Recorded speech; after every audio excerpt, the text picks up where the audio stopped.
Olá, eu sou o professor Tony Marques e hoje nossa aula é sobre um conteúdo muito interessante. Nós vamos voltar ao tempo, à Idade Média. É isso mesmo, nós vamos voltar à Idade Média, falar sobre o trovadorismo, sobre as cantigas. E para isso, nós utilizamos como embasamento teórico um dos grandes críticos da literatura, Márcio Moisés. Em essa obra, A Literatura Portuguesa, ele discute sobre esse período, sobre esse contexto, o trovadorismo, tá bom? E aí, nossa aula vai acontecer hoje da seguinte maneira. Nós vamos discutindo, fazendo leituras e reflexões sobre esse contexto, tá bom? Então, olha só, o nosso objetivo da nossa aula hoje é compreender essa relação entre a igreja, e a produção e a circulação de bens culturais na Idade Média. Olha só. Também reconhecer e justificar as relações entre o projeto literário do trovadorismo, que é o nosso objetivo, fazer um panorama, um estudo sobre esse contexto literário, o trovadorismo. Também ver essa relação, esse perfil do público, as condições de produção e de circulação dos textos na Europa medieval. Assim também, estudar um pouco sobre o trovadoresco, a literatura trovadoresca reflete as relações de vassalagem, onde nós também iremos abordar esse ponto sobre a vassalagem, Identificar temas e estruturas associadas às diferentes cantigas líricas e às cantigas satíricas também, a de escárnio e a de maldizer, tá? E as cantigas líricas, a de amor e a de amigo, ok? Então são essas discussões que iremos fazer hoje na nossa aula, tá bem? Para iniciarmos, eu gostaria já de iniciar lendo uma poesia trovadoresca. Ressalto que a linguagem da época era o galego-português, era o que predominava nesse contexto, tá? Então vamos lá. Aqui a cantiga está numa linguagem, português mesmo. Diz assim, ó: se eu não a tenho, ela me tem. Se eu não a tenho, ela me tem, o tempo todo preso, amor, e tolo e sábio, alegre e triste. Eu sofro e não dou troco. É indefeso quem ama. Amor comanda a escravidão mais branda. E assim me rendo, sofrendo a dura lida, que me é deferida.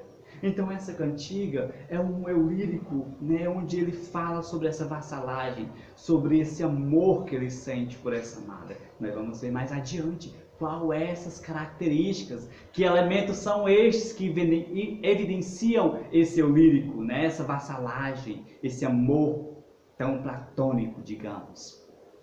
Por que platônico? Nós vamos ver daqui a pouco.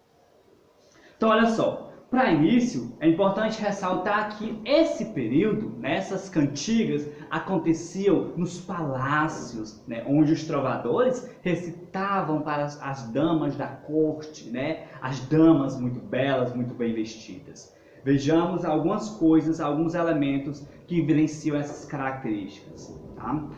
Olha só, reis, castelos, nobres, cavaleiros, lutando em torneios para merecer a atenção de famosas damas. São alguns dos elementos que compõem uma certa representação da Idade Média. Essa imagem foi, em parte, construída com base nos textos trovadores e das novelas de cavalaria, que nós vamos ver também mais adiante. Tá? Eles divulgaram as ideias de um comportamento cortês, que se tornou o modelo até hoje explorado pela literatura ocidental.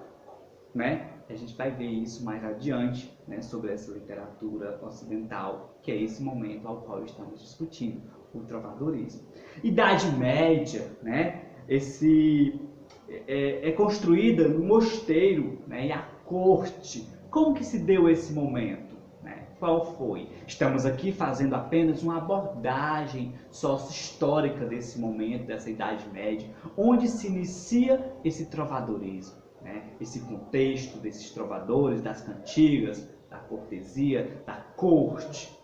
né, do palácio, das damas da palácio. Então, olha só, a Idade Média é um período que tem início com a conquista de Roma, capital do Império Romano do Ocidente, pelos comandantes germânicos, né, no ano de 476, século V. E termina com a queda de Constantinopla, capital do Império Romano do Ocidente, tomada pelos turcos em 1453. Foi onde os turcos invadiram a Roma e tomaram esse momento, né? Uma das heranças do período e dominação romana na Europa durante a Idade Média foi o cristianismo, né? Onde nós vamos ver também esse aspecto da religiosidade, né? Esse aspecto onde a Igreja Católica tem um domínio, né? Tem toda essa contextualização que vamos abordar. Pois bem, aqui nós também é importante ressaltar e dar ênfase sobre esse poder da igreja, né? Uma vez que a igreja tinha todo o poder. Vejamos, quais seriam os tipos de poderes que a igreja tinha diante desse cenário.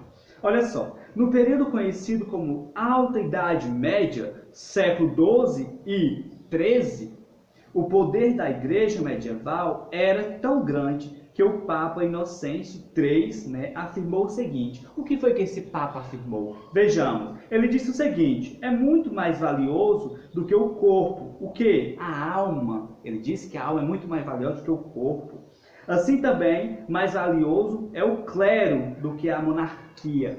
Aqui ele impera dizendo que o clero é muito mais importante do que a monarquia. É um alto poder onde ele estabelece. Nem rei pode reinar com acerto a menos que sirva devotamente ao vigílio de Cristo. Aqui ele fala que o clero ele estimula as pessoas a acreditar que eram imperfeitas. O clero estabelecia isso para as pessoas que eram imperfeitas, inferiores, e que a busca, a redenção na total submissão à igreja.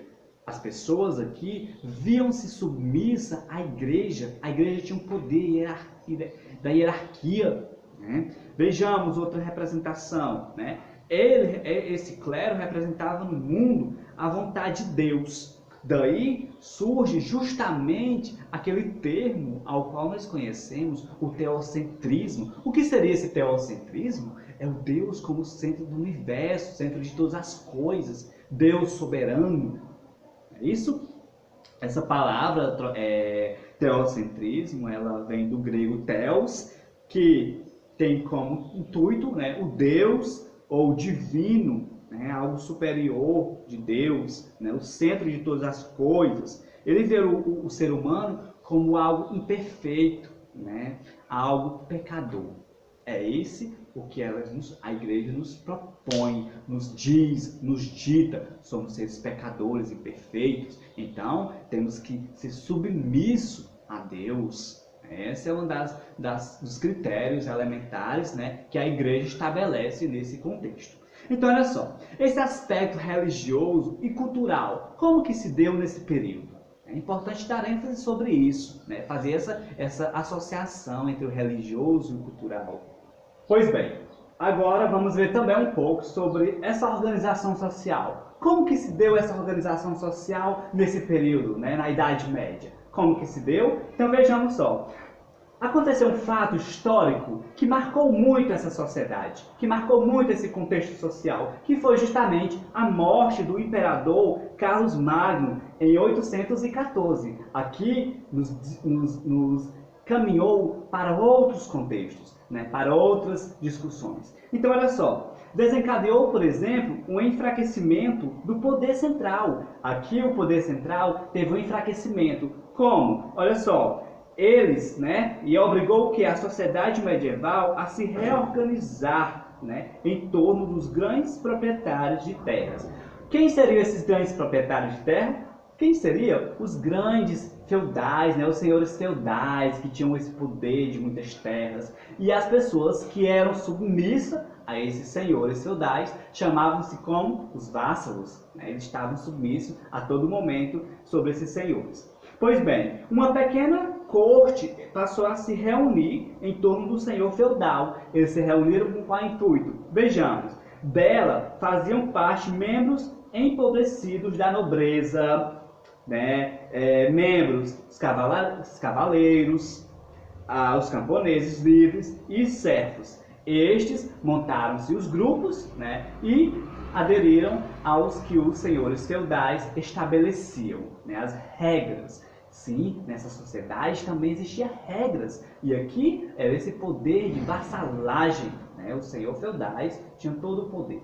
Então, olha só, essas relações entre nobres, cavaleiros, senhores feudais eram regidos por um código de cavalaria, pelo código de cavalaria que seria o quê? Baseado em quê? Na lealdade.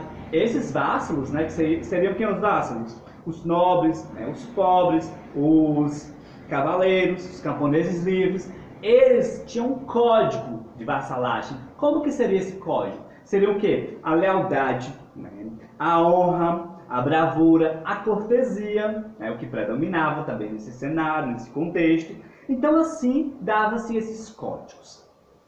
Pois bem, aqui também é importante ressaltar sobre essa poesia, né? Os trovadores, né, mencionavam essa subserviência, né, ao trovador, à sua dama. Ele dedicava suas poesias à dama da corte, né? Ele fazia elogios, por exemplo, das roupas que elas vestiam, das formas como elas andavam. Então tinha todo um contexto, todo um cenário.